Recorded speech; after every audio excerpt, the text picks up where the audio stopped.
overalls? I 100% do. They're a recent purchase, and they've changed my life. A recent purchase? Yeah, I haven't had them since I was a kid. When I was a kid, I used to run around in Oshkosh, but now I've got some like Carhartt overalls, and they're like so nice. Yeah. Ask my daughters; they're my new sweatpants. Like if it's my day off, you will find me in overalls. They're amazing. It's amazing. Have you ever worn them?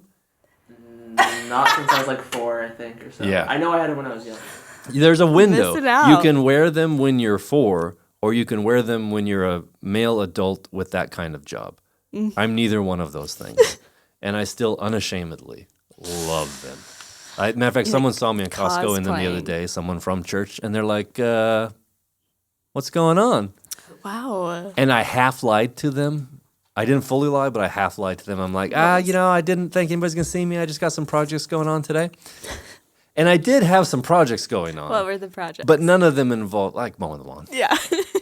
None of them involved like that I needed to be in overalls. overalls. Like I was going to be on the roof hammering away or anything like that. It was just that they're the most comfortable thing in the world. All right, folks. Welcome to On This Hill, a podcast from Church on the Hill. I am Jason, and this is Lauren. Hey. Hey, Lauren. How's it going? Thanks for joining me. Thanks for having me. Happy to be here. Yeah, so this is being recorded before Thanksgiving, but it'll come out after Thanksgiving. Yeah. So sorry, folks, if that pops the bubble or breaks the illusion for you. But just curious. So that's why Bruce isn't here. He's spending a little bit of time with family, which is awesome. I'm glad he gets to do that. You're our women's ministry pastor. I am. What is that? What is that? Yeah.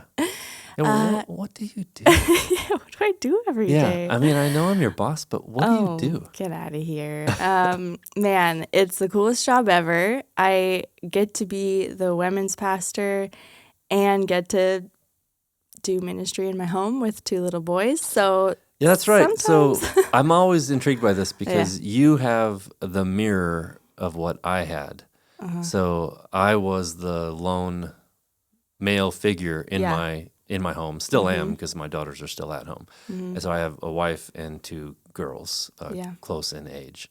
And so I felt always outnumbered by the feminine energy in my home. The feminine energy, yeah. But you are the lone female in your home. And is there a strong male energy? Is there a male vibe? Strong. Oh my gosh. Yeah. I just find myself always being like, what is happening? Because my house was like yours. All girls except for my dad. Oh, that's right. Yeah. Who is like world's best girl dad. I'm sure you're up there too. But he probably he probably has more patience for it than I do. So I grew up only around a lot of feminine energy in a home. So it's you have very a strong, interesting. confident mother. Yeah, I do. I know her. She's a great. leader. Yeah, I have a strong, confident wife. You do, yeah. Yeah, so your home really resembles what mine looked like growing up. That's true. But now you're Pastor. a women's minister in a home of all guys. Boys. Yeah. I would say it's refining. Is it? Yeah. A lot of them or you? Oh, of me. I'm sure both. I'm sure we, sharpen each other, if you will. But it's a lot of opportunities to lean into grace because I often feel like I have no clue what I'm doing. But so I feel like when we make like men's announcements, you're always hearing of breakfast and food and meat and maybe retreats. Yeah. What does women's ministry look like? Yeah, women's ministry, often prettier, our events. Yeah. I've noticed we never request tablecloths for our events. Just a plastic but you guys table. always have tablecloths. Always. Yeah, it's like bare minimum. Come on. Yeah, no, we're a fan of pretty decor, a good theme. It's always fun. But I have an awesome team of women at our church who we've grown over the past few years who really help kind of imagine events for our women. And, I like to use the kind of funnel analogy that you and Bruce always use for our churches. We have those few events throughout the year that are big and have gotten quite big over the past couple of years. Christmas coming up. Yeah, coming up soon. Our registration's getting full, so register if you have it.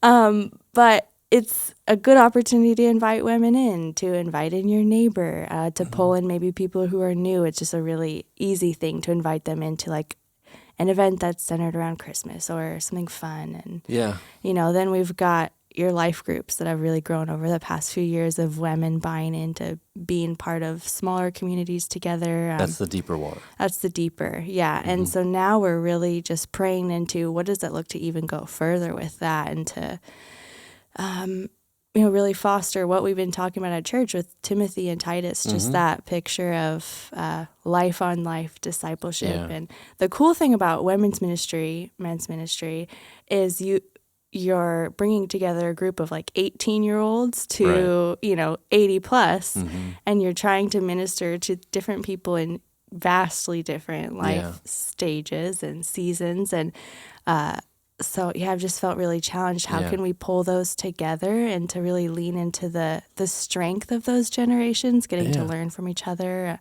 for the benefit of both I don't sides. know if you're ready to talk about this. I might be jumping the gun, but I understand you might be trying to think about mentoring in that arena. What does it take to connect women of different generations maybe and do some mentoring in there as well? Yeah, we're starting that up hopefully in the new year, which I'm really excited about. Your wife has been dreaming that up with me, which has been so cool. So she's a dreamer. She's a dreamer, and I love that. I love that about her. What I've noticed about her is she's always thinking about things that I could do. She's dreaming. I tend to be a little bit more of like the logistics and details. So like my mind automatically goes to the reality of like making that happen. Could be sometimes pessimistic, but I feel like I'm, fairly optimistic, but just realistic. So. I don't know if anybody's interested in this, but I love that. I've loved that tension. There's always that tension because I work with Bruce Stefanik, who is a visionary. Yes, he is. He word. loves to dream and have vision and see, and he really likes to dream without limits. He'll often say things like, "If money were no object," right? Yeah, it's a hypothetical. If space and time were no object, I love that. If reality didn't matter, and then say like, "What would God do? What would He have us do?" And I like it. I really do, because it adds that faith element. Because often we'll just say, well, we couldn't do that because there's not enough money, or we couldn't do that because we don't have the space for it, or we couldn't do that because we don't have the time for it. And he would rather see what is God saying to us in faith, and then ask for the money, ask for the time and the space or whatever. Yeah, like the details are secondary almost if God gives you the vision. Yeah, I love that. Yes, yeah. Of course, if you're the admin, it's like knives in the heart. If you're the one that's trying to plan the vision, we'll joke around here a lot, a vision a day keeps the admin away. Bruce and I like to say that. That's a good one. We try not to say it in front of admin, but it is true. Vision a day does keep the admin away. It's like, I'm just wrapping my head around your last vision, and now you've got a whole nother one. But. Yeah, it's such a, that's why it's so healthy to bring a team around you of people that aren't all like-minded or that don't think the same way as you. And I'm learning that right now, just being in the earlier years of learning how to do that well and grow a team. And it invites in messiness and sometimes frustration, because it's definitely easier to just surround yourself with people who all think the same way you do. Absolutely. Or no one, just yourself. Yeah. If you want to go fast, go alone. Yeah. But if you want to go far, build a team. Yeah, I love that. I struggle with that because I'm often like, I just do this myself. But then all I have is my wisdom. All I have is my gifts and my abilities, and I don't get very far. So I might true. go fast, but I've gotten nowhere. Yeah. But if I will build a team and then give them space to be that team, to be different, to make different decisions, to think differently, then I might not go at the pace I'd like to go, but it's long-lasting and it accomplishes something, so it's worth it. Yeah, it's worth it. How does, before we go any farther, ask you one more question, how does Embrace Grace fit into all of that? Yeah. Is that a women's ministry? Yeah, technically we serve men as well. It's a ministry for young moms and dads. So maybe we should ask the question first, what is Embrace Grace? Yeah, one of the coolest parts of my job is this kind of outreach ministry, which falls under my umbrella. And it is a ministry for young single moms and dads. I think like our youngest mom and dad were want to say 14 and 15. Wow. So sometimes very young. Yep. And it's a national organization that really just exists to equip the church to say, if we're gonna preach choose life, then we have got to, actually be the hands and feet of Right. Jesus for the Yeah. young people that do choose that. Be there after someone has chose life Right. for their child. Show and up. do it alongside them. Yeah. And so it's really just a discipleship course is what it is. So it's curriculum actually. And so the initial one, it's like a class for women who are pregnant, often who don't have other support, are in family situations where they've made this great choice, committed to life, but then they are just alone in it. And So they're often single moms? yeah, often. Yeah. And so it's just a way for the church to invite them in and, women primarily lead them through this weekly course. And what it looks like for that first course is mainly just speaking truth over their lives, over their identity, over the identity of their baby. And, it's very introductory, I would say, and very identity driven. So I think discipleship is the most practical thing you can do. But are there other practical ways that these women, is it just a Bible study, or are there other things that happen for them? After they go through the first semester of the way it's designed is that it would carry you through your pregnancy, really. Okay. And so at the end of that class, which we actually just got to do this last weekend, we put on a baby shower for the women. And that is just one of my favorite things to attend throughout the year. Because one of my favorite parts is we extend the invitation to our church and really to anyone in our community to help us purchase gifts for these women. And so it's so interesting to have a front row seat to them opening up presents for them and their baby. And it'll be from just a name of someone at our church who often I know, but they've never heard of. Yeah. And they'll, you can always see the wheels turning, like, who is this from? And for us to just be able to say, that's just a woman at our church that just wanted to bless you. It's one of my wife's favorite things. Yeah. Every time I hear of a baby announcement or a shower or whatever, that there's going to be shopping. Yeah. My bank account is going to go down. She loves buying things for new moms, for babies.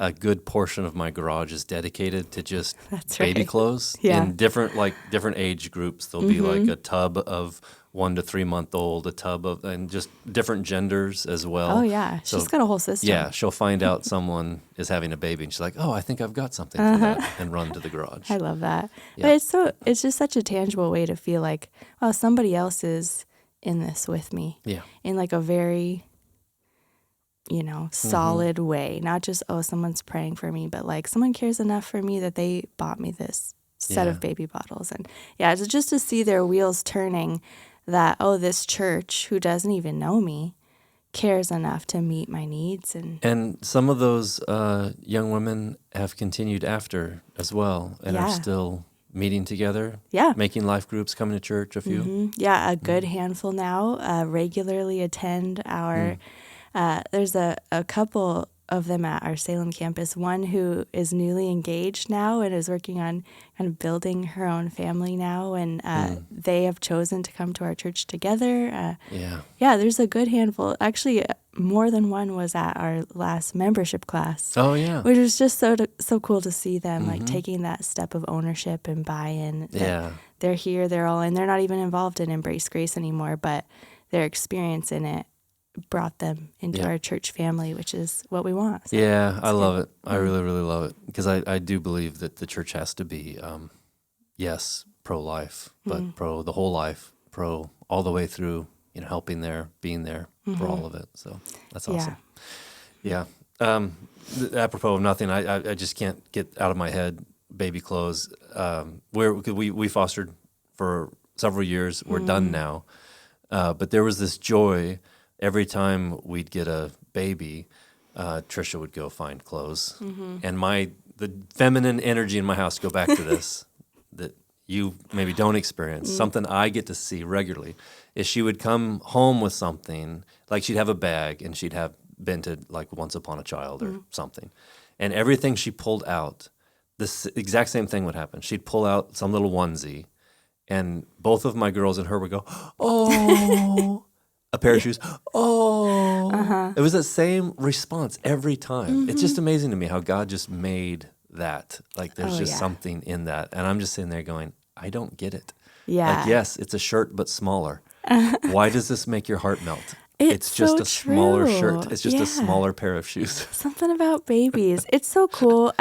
I really, the more that Embrace Grace grows and I just get to, the team has grown. They're amazing. And I just get to show up and do awesome stuff like, give them an encouraging word at their shower or pop into classes every now and then. And, just get to see the work that they're doing. But it's been such a cool way for our church to open doors to the community of people who might not otherwise come in. I mean, because there's girls in our program who have yet to make the choice for Jesus as their Savior. Right. But we're still discipling them. They're still showing up every week because they're being fed by someone who cooks them meals every week, and they're being poured into. And that's pretty amazing. It's so cool. Yeah, it's awesome. So really, I mean, I'd segue, that connection, that mentoring is something that Paul was doing with Timothy. That's what we've been talking about. We've been going through the sermon series of 1st and 2nd Timothy, and watching Paul in the first book. Paul's still free, but now we're in the second book, and from prison, from a place of pain and suffering. He's still mentoring younger Timothy. He's still spending time with him. Yeah. And this week we're getting close to the end. We're only got a couple chapters left. This week, we kind of talked about something that we haven't really talked about yet. We've talked about Paul's conversion a few times.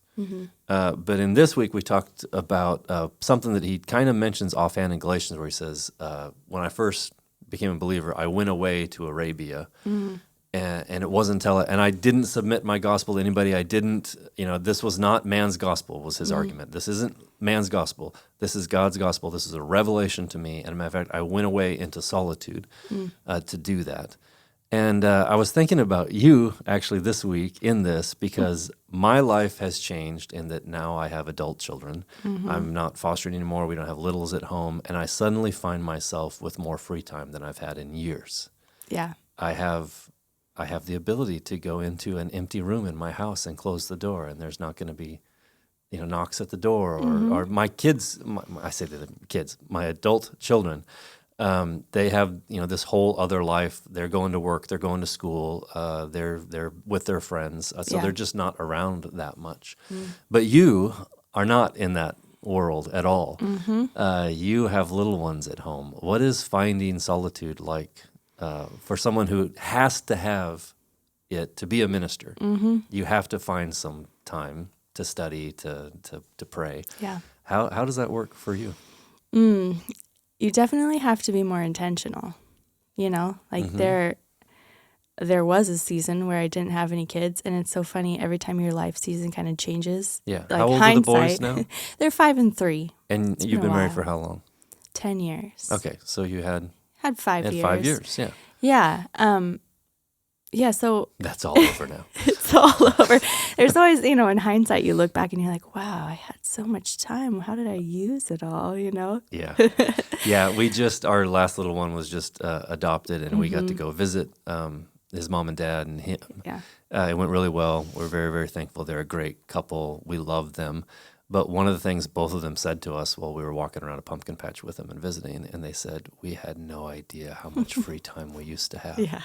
The guy said, now I look at my home and I see, there's a wall that needs painted. He said, I'll never paint that wall. Yeah. And he only has one kid. He's like, why didn't I paint it before I had a kid? I had all the time in the world. Now I have a kid. I could never paint that wall. Yeah. So that feeling, so true. yes. Yeah. Oh, yeah. And I feel like you just experience that again and again. You add another kid to the family and you experience it again, or every time you think you kind of are getting the hang of this thing. Yeah. But yeah, intentionality, I think, is something that it's like an ongoing process for me. That's for sure. Because I would like to say, I just get up every morning before the kids wake, and sometimes them kids get up early. Sometimes they do. Yeah. But I feel like it's one of those things that is regularly fluctuating just based on our season of life, and is an opportunity to lean into the grace of just being flexible to pursue that time with the Lord where I'm at. I heard someone once when I was like newly a mom say, God can hear you just as well over the dishes as he can in a prayer closet. And that always stuck with me. I think obviously because it's comforting as a mom who feels like your hands are full, or, you know, whatever it is that's filling your plate. But also just that idea of just praying without ceasing. Yeah. I think Eugene Peterson, I know you and Bruce are big fans of him. We are. I got one of his books right here in front of me, actually. Yeah, it's so good. And I know you guys love The Pastor, which I'm pretty sure actually I have it because your family gifted it to me one year for my birthday. Such a good book. But one of the things that he talked about in that book, a concept, was as a preacher, the cadence of his week, and how, you know, he just pointed out the difference in how it feels if you're living in such a way throughout the week where, you know, when you get to the weekend, the preaching overflows out of what God's been saying to you all week, out of the intercession for your congregation that's been happening all week, versus how it feels when you've kind of got that one foot in the Word and pursuit of holiness and one foot in the world. And you kind of have to shift gears because you live part of the week for yourself and in the world. And then you know, go to preach in his case and have to like, okay, now I got to get, you know, my switch gears, get in the zone for preaching. And I felt so convicted, not just in vocational ministry, but just in the way that I live as a mom, in the way that I am ready for whatever assignment God puts in front of me. You know, it might just be a friend calling you up who needs prayer. And, you know, there's such a difference in like even just my scripture recall, in my sensitivity to the Holy Spirit to encourage them and pray with them. What's that practicing the presence of God, right? Who wrote that? It's a classic. Everyone read it and remind me who wrote it. I can't remember his name. I can't remember. Practicing the presence of God. And it's that idea of, I love a quiet time. I love a quiet time. But it can have the ill effect of being contained and saying, this hour of my day is my quiet time with God. That's good. And the rest of my day is everything else. And so I have a checklist, and I've put God at the top of the checklist. I'm a good Christian, and so he's the first thing I do in the day. But then it's checked off. Right. And I go on with the rest of the stuff, and that'll never be the way Christ wants to relate to us. Yeah. He doesn't want to spend the morning with us and then say, "Well, goodbye, have a good day at work. I'll see you when you get home, maybe." Yeah. He wants to be in the center of everything that we do, and the difference, you know, would be like that target picture that he's at the center of my life. So out of him, I do everything else in my day. Yeah. So solitude is amazing and important, but there are times in your life when it is much more challenging than others. So finding the way to have that, Arabia is what Paul went to. He went to Arabia, but he didn't live in Arabia. He didn't stay in Arabia. That's good. So he had to carry with him that thing, and sometimes it was in prison, and sometimes it was in a crowd being yelled at. But he had to have his life centered on Christ. Are you someone who? Do you find it easy to be alone?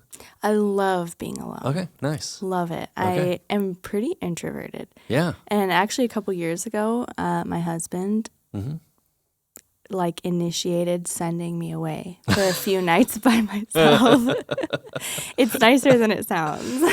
I am going to have to initiate this. I can't wait to go home and tell my wife. Idea. Yeah, I'm going to go home and tell her, like, hey, guess what? Lauren told me I need to send you away.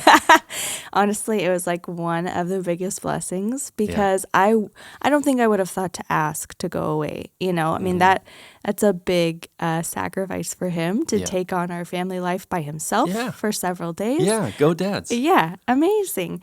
And I just never even occurred to me to ask for that. Sure. I pretty much went from my parents' house to being married to him. And so I have never gone anywhere by myself. Wow. Yeah, very strange. And it was life-changing. Yeah. So, yes, What I do you do do? love it. Man, like sometimes nothing, sleep as long as I want.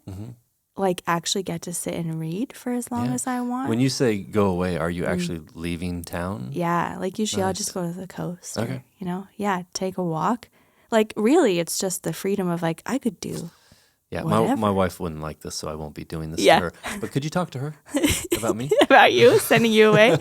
Yeah, it's been amazing. And it's so funny too, like the time, I feel like when I have those moments is a time when I just have more free space in my brain for creative Yeah. ideas. I feel like, Oh, yeah. oh my gosh, I could just write half a book right now. The Yep. Lord's just like downloading because we just get so used to like our space being so filled. Yep.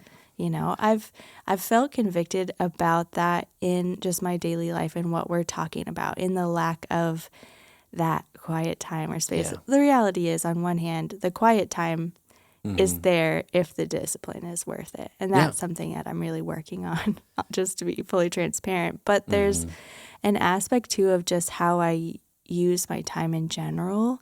And I think like when you're preparing to preach a message to hundreds of people every weekend, there is a different kind of felt pressure of like, I better get my head in the right place and my heart in the right place, or like, it's going to be a problem. But It is going to be a problem. for most of us, It's been a problem. our weekly life doesn't look like that.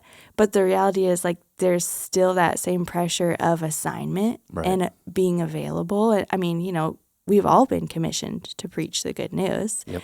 And so that means we've all been commanded to be ready.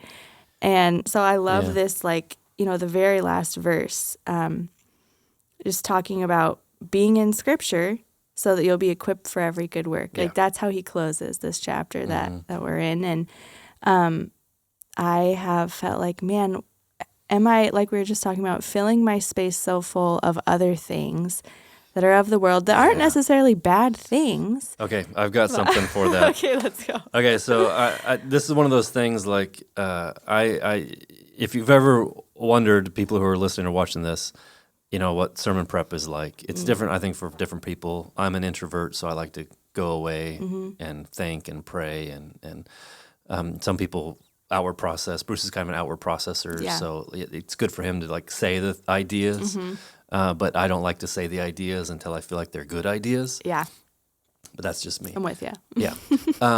So there's a bunch of stuff that never makes it into the sermon that I really want to be in the sermon. So often when I'm writing, I'll write 10 pages and then cut 5 or 6 pages down to, because I'll just throw every idea, because I can do it if I'm inward process. I can just throw it all on there and then reread it and go, oh, I like that, but there's no time for that, or that doesn't belong in there. And so one of the things this week is this amazing quote. It's actually not Eugene Peterson wrote this, but he's quoting someone else in his book, Traveling Light, which I really recommend. And I don't have my glasses on. Where's your handy phone? Get them out. Let's go. All right, guys. Look. Wow, coming in handy. It's time to be humble. You see this? I love these so much. This is my life now. Don't worry about it. We'll I don't all want to get see you there in the someday. comments. They come out of this handy little case in the back of my phone, It's and really fancy. Lauren makes fun of me for it. Oh, it's so good. Okay, so he's actually talking about, I don't know if I can do that. He's actually talking about solitude and how it's only in solitude that we can really be human. It's a quote by Thomas Merton. The idea is that even when I'm alone, if I don't unplug from stuff, if I don't stop watching something or listening to something, then I'm only going to react. I'm constantly reacting. I'm reacting to other people when I'm around people. I'm reacting to entertainment when I'm entertaining myself. I'm reacting to the book I'm reading. I'm reacting. But he is advocating for actual solitude and quiet, where you're not, there would be time and space to not do any of that. Back to my wife is going to be so upset that I'm doing this on camera. She's so lucky. What a lucky woman. Tell her that, everyone. Tell my wife she's a lucky woman. So Thomas Merton says this: The world of men has forgotten the joys of silence, the peace of solitude which is necessary to some extent for the fullness of human living. If a man is constantly exiled from his own home, locked out of his own spiritual solitude, he ceases to be a true person. When he says that, a human being, if he's locked out of his own home, he's saying like you're not in your own brain. You're always in someone else's brain. Mm-hmm. If you're listening to something else, if you're talking to someone else, you're half in their brain and you're not fully in your own home. He says he's no longer a man. He's not even a healthy animal. He becomes a kind of automaton, living without joy because he's lost all spontaneity. He's no longer moved from within, but only from outside of himself. He no longer makes decisions for himself. He lets them be made for him. He no longer acts upon the outside world, but lets it act upon him. He is propelled through life by a series of collisions with outside forces. He's no longer the life of a human being, but the existence of a sentient billiard ball, a being without purpose and without any deeply valid response to reality. Man, that killed me this week. Yeah. Take these back off.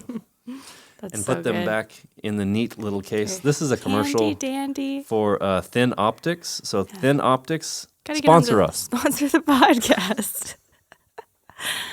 I mean, that was a really good commercial for them. It was. But back to Merton. Yeah. I mean, that really just wrecked me this week as I was studying for this message and thinking about Paul and his going away to solitude to allow what had just been done in him.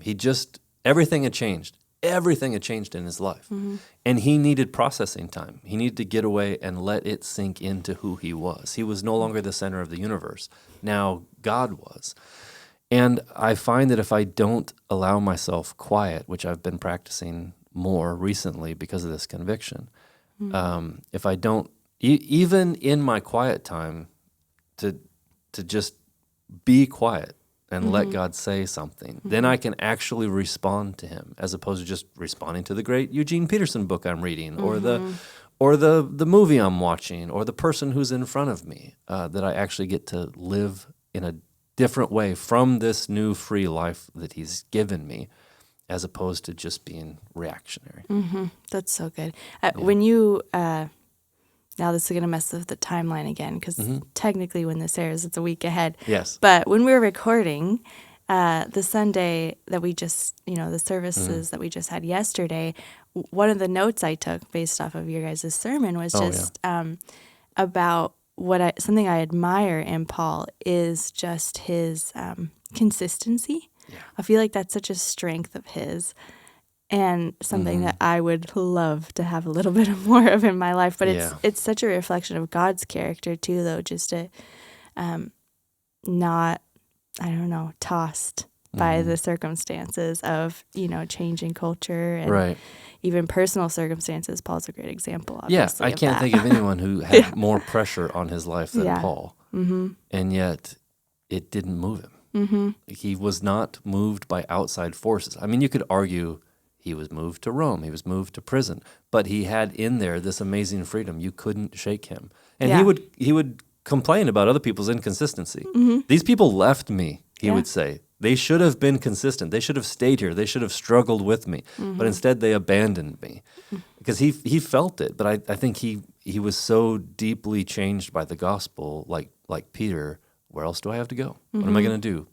Deny this revelation that I've had? Deny this truth? Like, there's no denying it. I know what happened to me. There's no going back. I'll die for this. Yeah. The reactive piece that you talked about, that you just read, man, that is so practical. Like, just when we reflect on, God, take inventory of my life right now. Like the Bible says, out of the overflow of the heart, the mouth speaks. And I think one of the best measures of what's in your heart is the way you react to things when you're not being intentional. And man, as a mom, I think you said kids are a mirror. You said something like that recently.